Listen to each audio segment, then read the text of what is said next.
Are you the hero of your organizational culture? Hey, my name is Aroca, and today I want to talk to you a little bit about how you can become the hero of your culture.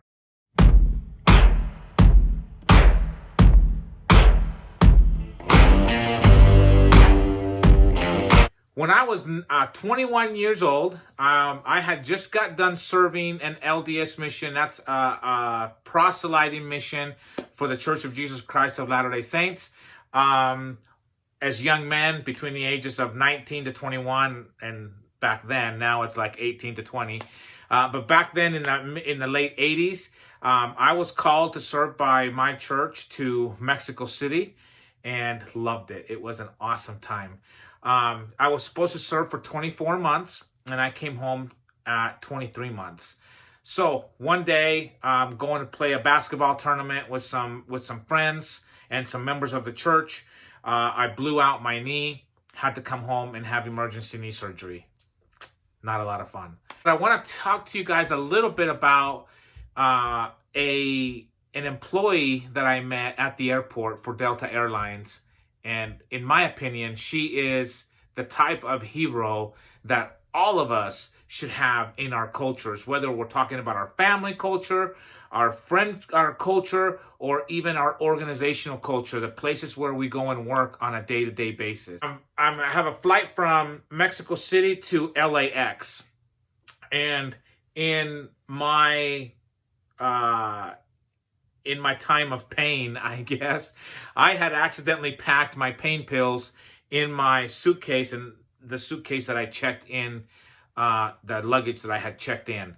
So I didn't have access to my pain medication. So during this flight, it was like a 6-hour flight. I was in pretty good amount of pain. We were getting ready to land at LAX, and they told me that they knew that when I got on the plane, I had assistance. Couldn't really walk on my own.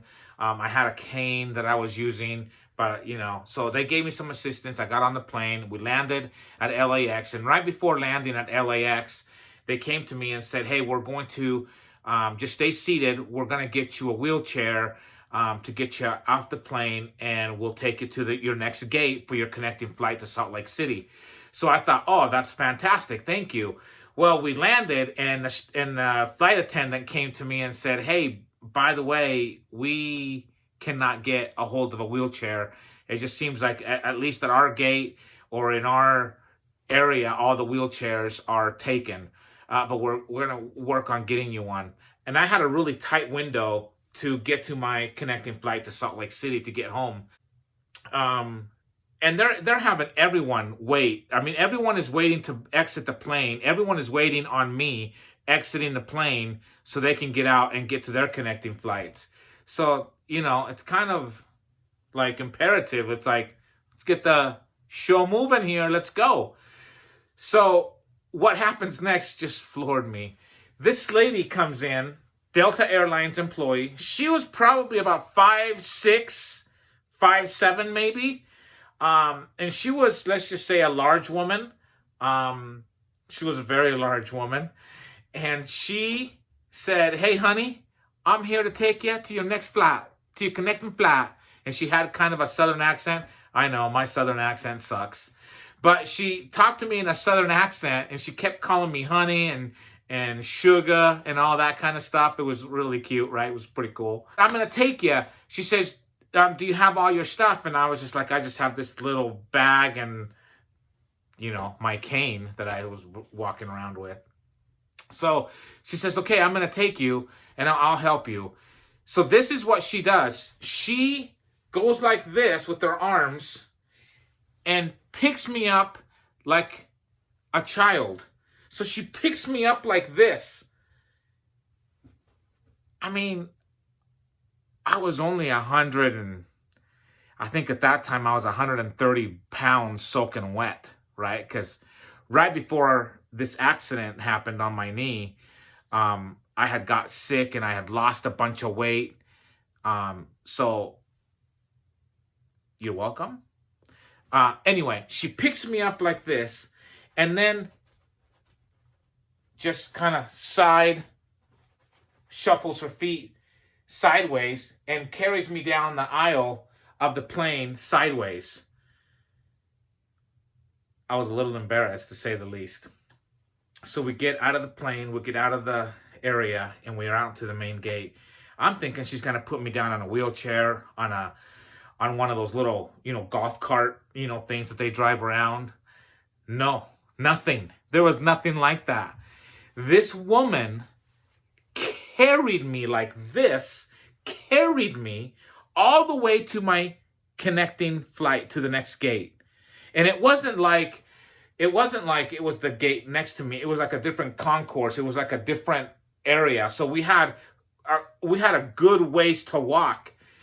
Now, regardless of her physical appearance, she was not even sweating. She just talked to me the whole time. She asked me my name. She asked me where I had come from.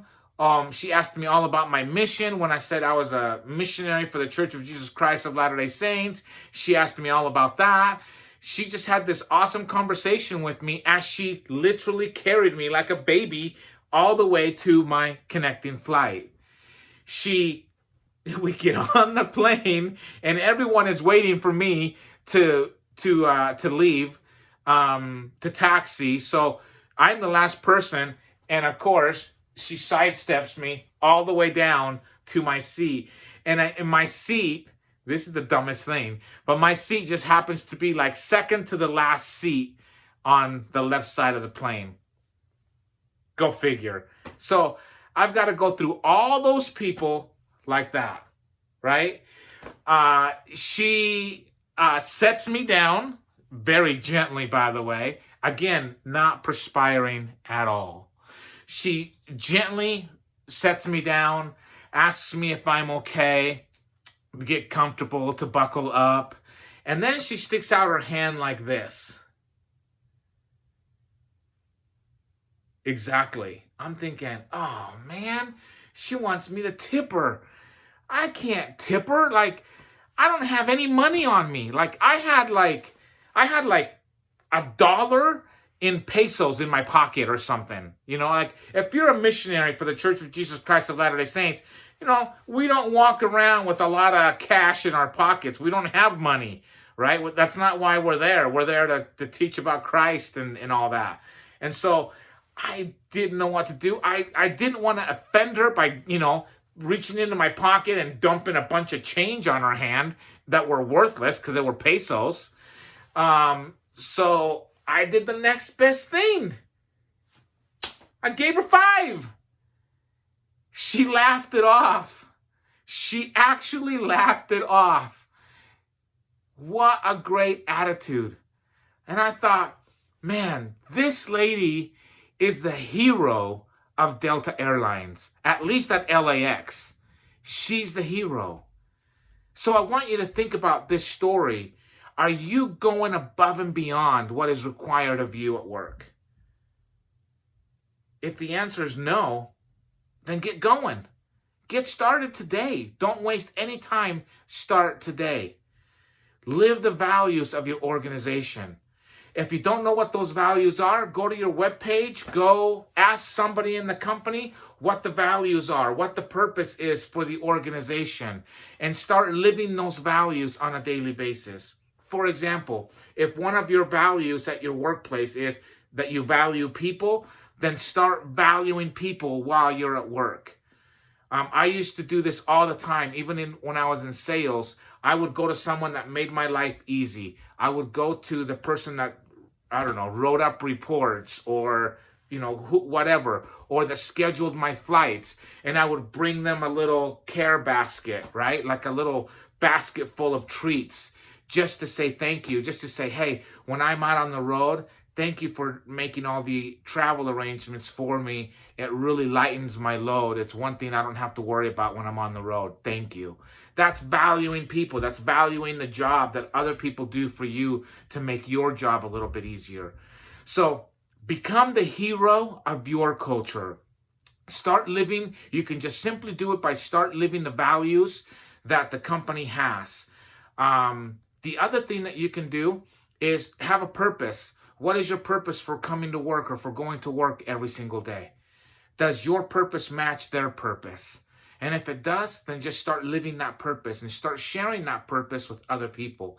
You will see that people are drawn to you, and you start building emotional connections with other people, not only within your organization, but also outside of your organization. So it makes a big difference. You're more likely to get promoted, to get a raise. People ask your opinion about things, and it's because you have the same agenda as the organization has. And so that's a great way to become the hero of your culture. Think about this story. Think about different ways that you can become a hero. Let me know what you've come up with. Put your comments in. Give me your comments, and let me know what you would do or what you have done to become the hero of your organization, of your culture. That's what it should be about. We should all be trying to become the heroes of our culture. You can do it just like this lady did when she carried me at LAX. Okay, guys, that's all we have time for today. So if you like this video, give me one of these, share, like, comment, all that good stuff. Help me grow the channel. I really appreciate you tuning in, and see you guys next week. Take care.